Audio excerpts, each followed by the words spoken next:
ఎవరైతే హాస్టల్స్లో పీజీలో ఉంటూ మీరు మీ ఫుడ్ని తీసుకుంటూ వెయిట్ గెయిన్ అయిపోతూ ఉన్నారో వాళ్ళందరి కోసం ఈ వీడియో. సో వీళ్ళందరూ హాస్టల్లో ఉన్నప్పుడు ఎందుకు వెయిట్ గెయిన్ అవుతారు?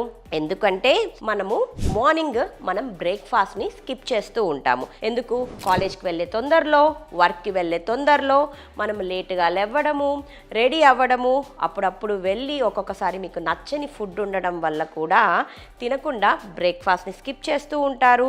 అలా స్కిప్ చేసినప్పుడు బయటికి వెళ్ళి ఎక్కువగా హై క్యాలరీ ఉన్న ఫుడ్స్ని బేకరీస్లో తింటూ ఉంటారు. సో అది చాలా ముఖ్యమైన కారణం. దాంతోపాటు పొద్దున్నే లేసి చదవాలి, ఎగ్జామ్స్ ఉంటాయి, పొద్దున్నే పరుగున తీస్తూ జాబ్స్కి వెళ్ళాలి. ఈ తొందరలో ఎక్కువగా స్ట్రెస్ తీసుకుంటారు. ఈ స్ట్రెస్ వల్ల వచ్చేదేంటి? Cortisol hormone. ఈ కార్టిసాల్ వల్ల కూడా ఫ్యాట్ స్టోరేజ్ ఎక్కువగా అవుతుంది. And late night dinners. చాలా మంది ఏం చేస్తారు, 6:30, 7కి ఏం తిందాంలే అని చెప్పేసి బాక్స్లో పెట్టుకొని రూమ్లో పెట్టుకొని లేట్ నైట్ తింటారు. 10, 10:30, 11కి కూడా తినేవాళ్ళు చాలా మంది ఉన్నారు. అలా తిన్నప్పుడు కూడా ఎక్కువగా వెయిట్ గెయిన్ అవుతారు. మార్నింగ్ ఎప్పుడు కూడా ఈజీగా అవైలబుల్గా దొరికే బ్రేక్ఫాస్ట్ని తీసుకోండి. మీ అందరి దగ్గర రైస్ కుక్కర్ అవైలబుల్గా ఉంటే, ఎగ్స్ తినే అలవాటు ఉంటే మార్నింగ్ ఒక 2 to 3 బాయిల్డ్ ఎగ్స్ తీసుకోండి.